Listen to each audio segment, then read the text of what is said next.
Պարոն վարչապետ, անդրադառնանք մարդու իրավունքների Եվրոպական դատարանի վերջին որոշմանը մարտի 1-ի հետ կապված, դուք այսօր հենց այնտեղ եք, տեսեք, այս որոշումից հետո էլ, կարծեք թե փաստվում է սահմանադրական կարգի տապալում, մեղավորներ, գիտենք, որ իշխանությունների օրոք են եղել այդ ամենը, եղել, հիմա հարց է առաջանում, օրինակ, պետությունը, իշխանությունը որևէ բան պատրաստվում է անել այս ուղղությամբ, թե ոչ, անելիք ունեք, թե ոչ, որովհետև նշվում է, որ հենց իշխանության անգործության պատճառով չունեցանք բացահայտում, բայց տեսեք ՄԻԵԴ-ը այսպիսի որոշում կայացրեց։ Եվ միանգամից անդրադառնանք նաև վերջերս տեղի ունեցած այս փոխհրաձգությունների արդյունքում վենդետային, եւ Արաքս գյուղում եւ Հարաքար համայնքի ղեկավարի հետ կապված այստեղ էլ իշխանություններին կոնկրետ մեղադրանք կային մասով, որ երբ այլևս չի գործում օրենքը, մարդիկ դիմում են այսպիսի միջոցների, որովհետեւ չկա վստահություն, օրինակ նույն դատական համակարգով հարցերը լուծելու։ Ուզում եմ այս երկու հարցերին էլ անդրադառնալ եւ վերադառնալով նաեւ ՄԻԵԴ-ի որոշմանը, մենք գիտենք այդ ուժերը, որոնք ուղիղ պատասխանատվություն ունեն, հավակնում են մասնակցել 26-ի ընտրություններին ու ըստ էության անընդհատ իշխանությունը ասում է ժողովրդավարություն, բայց այդ նույն ընձեռած ժողովրդավարությունը փաստորեն նրանց օգնում է պայքարել եւ տապալել ժողովրդավարությունը։ Դուրս գալ ժողովրդավարության դեմ, այստեղ դուք մտահոգություններ չունեք։ Ես կարծում եմ, որ բոլոր ժողովրդավարական երկրները հիմա այդ թեմայով ունեն մտահոգություններ, որովհետեւ տեղյակ եք, որ հիբրիդային հարցակումները ժողովրդավարության դեմ հիմա ամենաշատ քննարկվող թեմաներից մեկն է։ Բայց ժողովրդավարությունը ունի կոմպոնենտներ եւ այդ կոմպոնենտների հետ կապված հարաբերություններն էլ պարզ չեն։ Օրինակ կա անկախ դատական համակարգի եւ ընդհանրապես անկախ դատաիրավական համակարգի անկախության եւ քաղաքական իշխանության սահմանափակումները որպես սկզբունք, բայց հիմա հարցեր են ծագում այնուամենայնիվ քաղաքական իշխանությունը ինչում եւ ինչին պետքա միջամտի եւ որտեղ այն գիծը, որտեղ այդ միջամտությունը պետքա անթույլատրելի լինի։ Ընդհանրապես տեսեք այդ գործերը նույն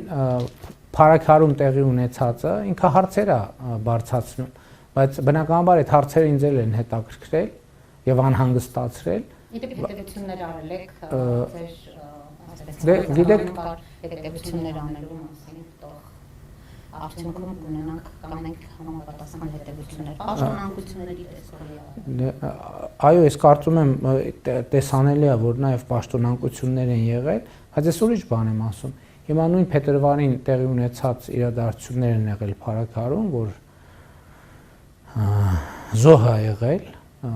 Հիմա այդ գործով 14 մեղադրյալ կա եւ դատավարությունը ընթանում է։ Բայց մեղադրյալների մի մասը ընդհանրապես կալանքի տակ չի, մյուս մասը տնային կալանքի տակ է, մյուս մասը կարծեմ, եթե չեմ սխալվում, տեղեկանքից ոնց որ թե մի հոգի է, որ կալանքի տակ է կամ գուցե մյուս կողմից մենք անդադ քննարկում ենք, թե ինչքանով մեր բանտերը պետքա ծանրաբեռնված լինեն։ Մենք դեպքեր ունենք, երբ որ հանցագործություն են կատարում մարդիկ, ովքեր այդ պահին ամբաստանյալի կարգավիճակում են դատարանում։ Դե մեր քննչական մարմիններն էլ եւ ոստիկանությունն էլ շատ հաճախ այդ հարցը բարձրացնում է։ Ասում են, որ այն որ խափանման մեղ միջոցներ են կիրառվում,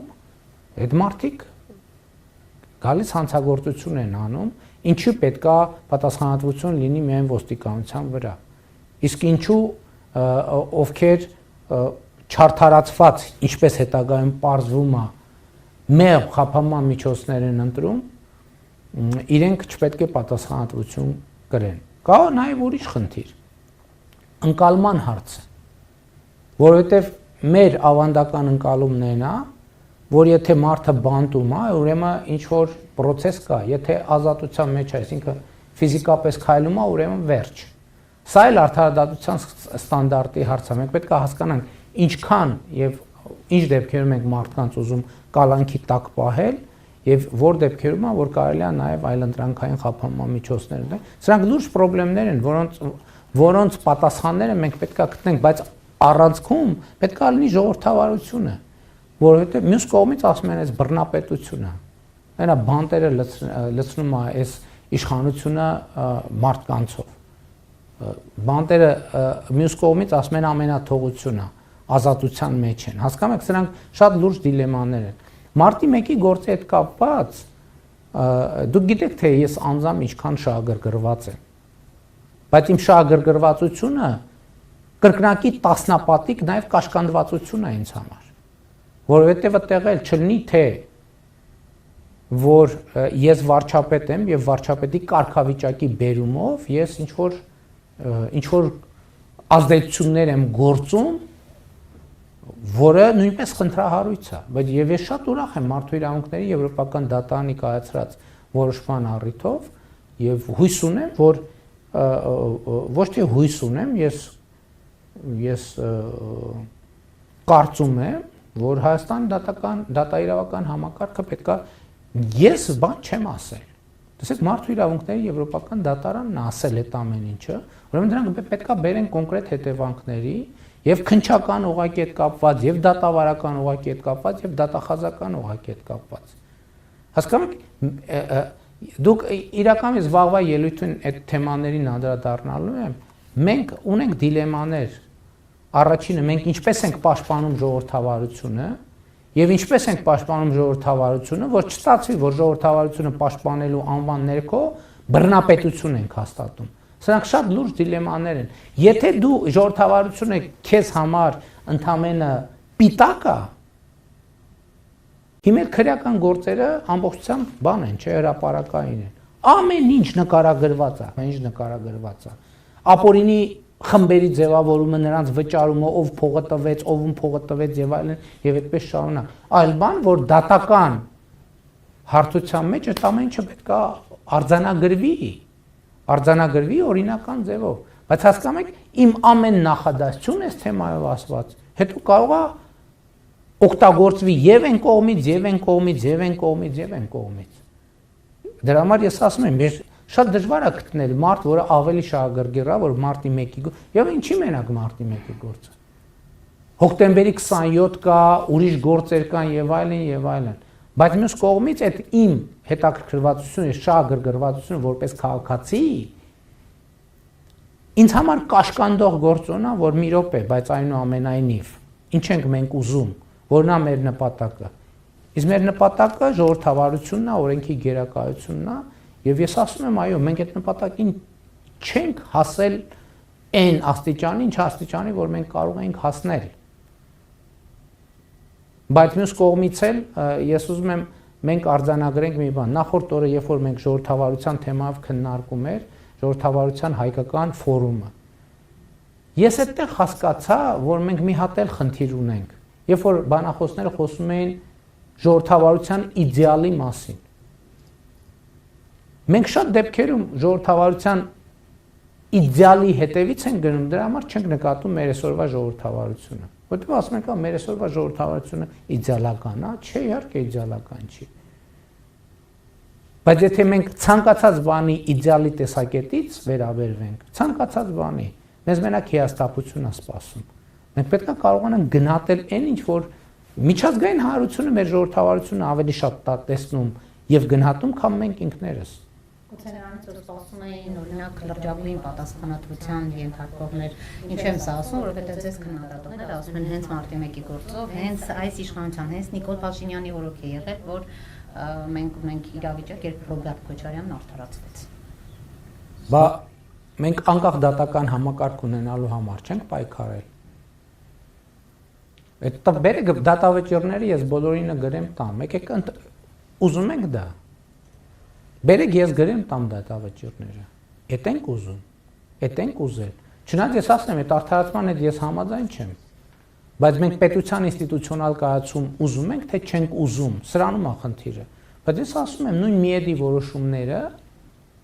մեզ շատ լուրջ պետքա ազդակ դառնան, որ ոչ մեր դատաիրավական համակարգը լուրջ խնդիրներ ունի։ Ես դատարան եմ փորձել շրջափակեմ։ Ես նաև դատական համակարգում եմ փորձել հեղափոխություն անել։ Օբյեկտիվ կամ սուբյեկտիվ պատճառներով դա չի ստացվել, բայց դա չի նշանակում, որ մենք չպետք է շարունակենք Ընդհանրապես ես այսօր մարդու իրավունքների եվրոպական դատարանի հետ նախագահի հետ հանդիպման ժամանակ ասացի, որ երևի թե դատական համակարգում ճիշտը ոչ թե ռևոլյուցիան է, այլ էվոլյուցիան է, որովհետև ռևոլյուցիան կարա արտակարգ դատարանի տպավորություն թողնի, որը սովորաբար ամենահարմար գործ սկսում է գիլյոտիններ աշխատացնել, բառից բուն կամ փոխաբերական իմաստով։ Մի կողմից ես ուրախ եմ, որ մենք մեր հեղափոխությունը գիլյոտիններ չի աշխատացրել, մյուս կողմից ես այդ անբավարարվածության զգացողությունը կիսում եմ մեր ամբողջ հանրության հետ։ Բայց ես ուզում եմ նաև իշխանության ընկալումը մեր մոտ լինի։ Որն է իշխանության մեր ընկալումը։ Իշխանություն մեր ընկալումը բանն է, կայսերական պոլիտբյուրոյական է։ Ես այդ ընկալումը չեմ կիսում, թե մեր ընկալումը ժողովրդավարական է, որ մենք պետք է ինստիտուտներ կայացնենք, որտեղ անհատական կամքից շատ բան կամ ամեն ինչ կախված չլինի։ Ես այսօր ընդունում եմ, որ հա ամեն ինչ հետևից պետքա գնալ։ Պետքա ընդཐུպ գնալ, ես այսօր մի կողմից ինձ համար դա հաճույք է, բայց մյուս կողմից խնդրեմ է։ Ես գնում եմ դպրոց, դեռ ծորակը տեղն է թե չէ, պինդա ձգած ծորակը թե չէ։ Այդ մարդիկ կարան ասեն, ես ինչու է զբաղված այս մարդը։ Բայց հա այդ է օբյեկտիվ իրականությունը։ Բայց իհարկե դատական եւ մյուս համակարգերում կաշկանդվածությունները շատ են։ Բայց մյուս կողմից ես մեր դատավորներին կարծեմ հրապարակային էլ եւ ասում եմ հարգելի դատավորներ, ձեզնից շատերի կամ քչերի անունը գիտի հանրությունը։ Ոչ մեկ ձեզ փողոցում չի ասում, բա ինչ է մեկ ազատության մեջ։ Ինչ է գործը բացահայտված չի։ Ում են ասում։ Ում են հարցնում դա։ Ինձ։ Խնդրում եմ օգնեք, որ ես կարողանամ այդ հարցերի պատասխանները գտնել։ Այդ հարցերի պատասխանը տամ, որովհետեւ ձեր գործունեության քաղաքական պատասխանատվությունը իմ վրա է այնուամենայնիվ։